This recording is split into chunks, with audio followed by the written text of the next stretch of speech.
There is one more day of Olympic baseball. After 14 games, only two remain, the bronze medal game and the gold medal game. And so far, I'd say it's been entertaining. Mostly they've been close games with a few walk-offs. Young athletes are getting to show their potential. The older ex-MLB players are enjoying one last chance to take the field. And the stars of NPB and KBO are displaying their talents for the wider baseball world to see. It's been a fun tournament to watch. However, there are a few things I think they could have done differently that would have made it even better. Some things I've noticed and some that people have been talking about for the past week. The next time we see baseball in the Olympics will most likely be 7 years from now, so they're not ready to start planning for the next one anytime soon. But it's important to bring up ideas now, while the Olympics are still fresh on our minds, before it becomes a distant memory. And naturally, I've seen some bad ideas suggested in the past week, and I'll mention those towards the end. I think they're bad ideas anyway, you might like them. If you do, let me know why in the comments. A couple things I will not be talking about here. One is the absence of active Major League players. I did a whole video about that last week. Check that out to hear my argument for and against the inclusion of Major League players. In this video, I only want to suggest changes using the players that were available for this tournament. I also won't mention the absence of spectators. Yeah, that would have been great to see cheering sections of Japanese and Korean fans in front of a sold-out Yokohama stadium, but that was something that every event had to deal with. I'd like to concentrate on things that baseball specifically could change. The complaint I've been hearing the most is the complicated format. That and there only being 6 teams. The former exists because of the latter, so they go hand in hand. It's really hard to come up with a good format when you've only got 6 teams competing. You split them into groups of 3, but it's not fair to eliminate any teams in this round because, for all we know, the best 3 teams might be in the same group. So everyone advances, and the more you win, the easier your path gets to the medal round. The more you lose, the closer you get to elimination. It is a fair system. Teams don't get sent home too quickly. They get a fair chance to prove themselves. And every team has to win at least 4 times to earn a medal, so they can't get by on luck. So, as a huge international baseball fan, the format didn't bother me. I figured out how it works, and I think the 3 medal winners will have truly earned it. But for the average fan, or potential fan, it was just too complicated. It's hard to keep up with and know who your next opponent's going to be. The Olympics are a time when people will follow up to a dozen sports at once. You want to keep the format simple so that sports fans with only a casual interest in baseball will find it easy to follow.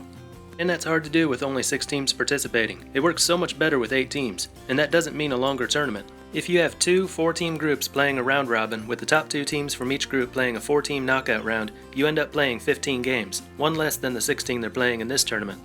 Or a better system is to have 3 teams from each group advance, with the first place teams getting a first round bye in the knockout stage.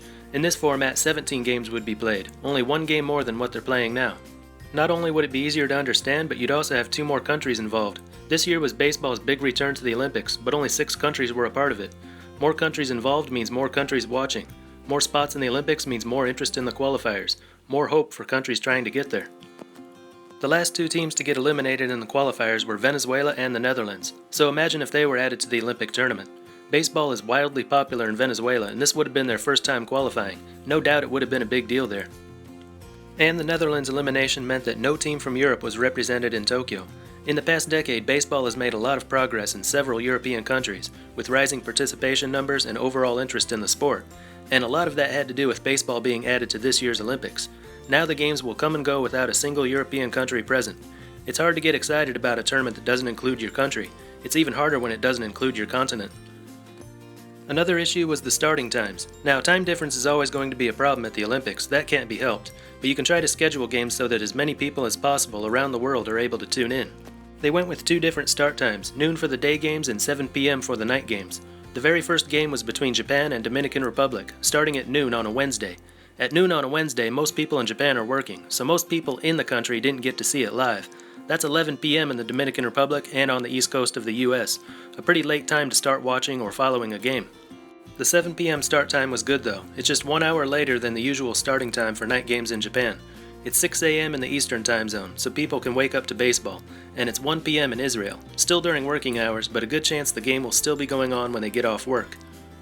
So why not have both games at 7? It's a lot more exciting when you've got 2 games going at once. You can watch your country playing in one game, while constantly checking up on the other game, and this way you can find out who your team's next opponent's going to be right away, instead of waiting up to 7 hours to find out. This would require the use of 2 separate venues. In most cities that would be a problem, but not in the Tokyo area, which has 5 NPB stadiums, 2 in the city, 3 in the suburbs. It shouldn't be a problem using 2 of them. Or they could continue to use Azuma Stadium in Fukushima. That was used for the first game, and then all other games were played at Yokohama. It's about 2 hours away, but if you're only playing night games, then the travel time wouldn't be an issue. The next time baseball appears at the Olympics will probably be 2028 in Los Angeles. You can imagine games going on simultaneously at Dodger Stadium and Angel Stadium, or Petco Park. And in that case, afternoon start times would probably work better, so it'd be evening on the East Coast and early morning in East Asia. Those are my ideas. If you think I'm wrong, let me know. Maybe there's something I overlooked. Maybe I'm missing something here. Anyway, now for something I think is not a good idea. About a week ago, there was an article suggesting that instead of baseball being in the Olympics, they moved the Home Run Derby from the All-Star break to the Olympics in Olympic years. The arguments for this are that it could be over and done with in a day, minimizing MLB shutdown time, and you'd have a better chance of getting Major League stars to participate. Shohei Ohtani representing Japan, Juan Soto hitting for the Dominican Republic, etc. They could fly in, compete, and fly out in just a few days. The reason I don't like this is, the Home Run Derby is not meant to be taken seriously, just something fun they do at the All-Star break. Baseball fans can appreciate the home run as a special part of the game when a professional pitcher is trying to get the batter out, and the batter launches one over the wall, sometimes completely out of the park. But when a pitcher is just tossing slow, easily hittable pitches, it's not something that should be competed over for a gold medal, and definitely not a replacement for the actual game. Like the bunt derby or the perfect pitcher contest the KBO tried years ago, it's just for fun. Don't try to turn a small part of the game into an Olympic event. An equally bad idea that's been brought up is having pitchers compete to see who can throw the fastest pitch. It's something I could take more seriously since it would reflect what happens in a real game, but in a contest where they'd be throwing as hard as they can on every single throw, you're just asking for a career-ending injury. The next one is not so much a bad idea, just an unrealistic one. That is, including women's baseball and men's softball alongside men's baseball and women's softball. They're part of the same family of sports, and worldwide softball is more popular among women, and baseball is most popular for men. After adding too many events over the years, the IOC has been trying to downsize, or at least keep the number of events reasonable. Remember, not too long ago they actually tried voting wrestling out. If this bat and ball group is going to be in the Olympics, they're only going to get one event for men and one event for women, and it only makes sense to go with the more popular one, even if that means men and women aren't playing the exact same sport. If the sport's popularity changes in the future, then the events can change with it.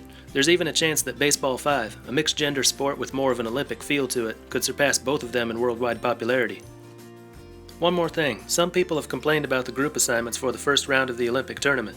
Japan, Dominican Republic, and Mexico were in one group. USA, Korea, and Israel were in the other. This was criticized, saying USA got an easy draw. If you're a Major League fan and you don't keep up with international baseball, I can see why you'd think that.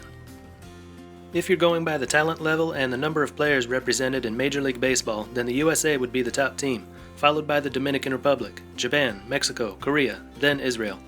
But it's a different story when we're talking about international competitions not including Major League players. Whether you're going by the WBSC World Rankings or the Premier 12 order of finish, Korea has to be considered the number 2 team behind Japan. Dominican Republic, despite their overwhelming presence in Major League Baseball, has to be considered 5th out of these 6 teams. And everyone should now be able to see that the group assignments were fair when you look at where they all finished in this tournament. Anyway, that's what I think. Let me know what you think down in the comments. That's all for this one, and until next time, this is Baseball International. See ya.